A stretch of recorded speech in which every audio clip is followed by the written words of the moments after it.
Welcome to Chillin' 101. We hope this video helps.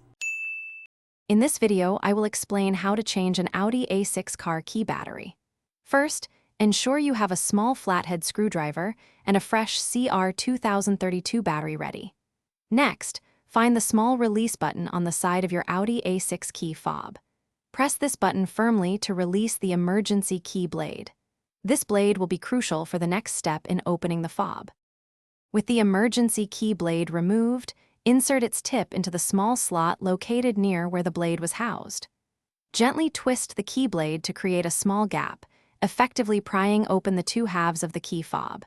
Be careful and apply steady pressure to avoid any damage.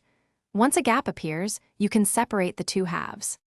Now that the key fob is open, you will see the old CR2032 battery. Take your small flathead screwdriver and carefully pry out the old battery from its compartment.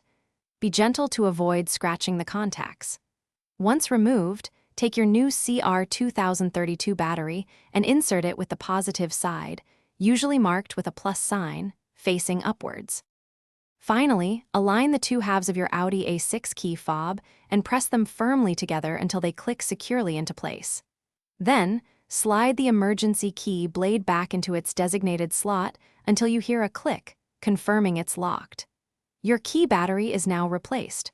Remember to check the description for a link to darn tough socks and other great deals. Thanks for watching. Thanks for watching. Consider subscribing if we helped you.